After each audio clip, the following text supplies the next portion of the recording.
อ๋อใหญ่ไวขนาดได้กินแล้วอะไรใหญ่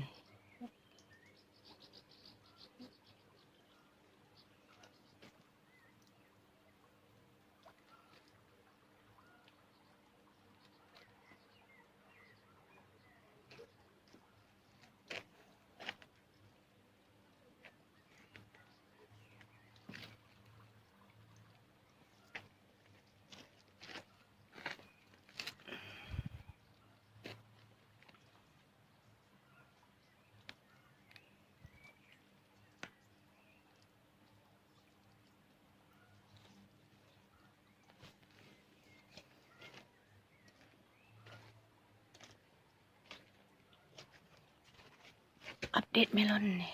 2 อาทิตย์ลูกใหญ่ขนาดอันนี้แก่แล้วอันนี้สุกแล้วเมลอนสุกแล้วหอมขนาดแต่ยังไม่สุก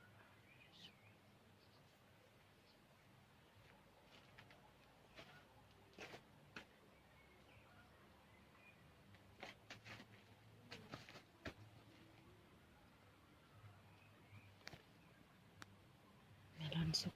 แล้วกินเมลอนทั่วค่ะยาวนี่โอ้ยเมียนะตมุดหมดหลายกระดก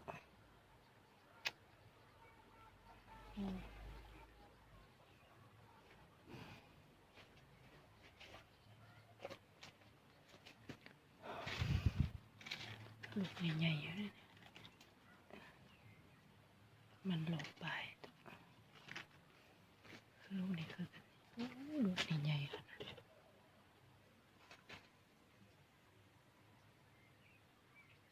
าดก็แตกหลายเลย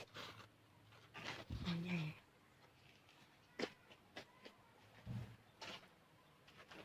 ปลูกไว้พอได้กิน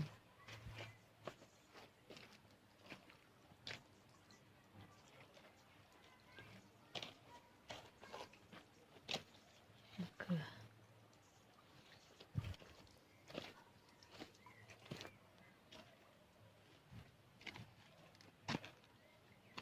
เป็น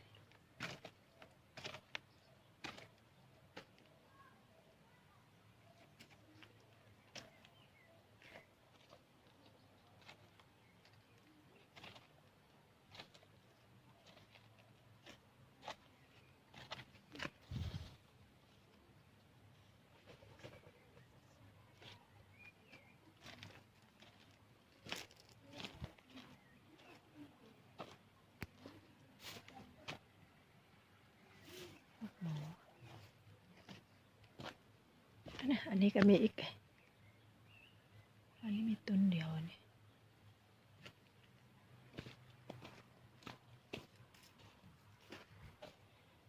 มะอึ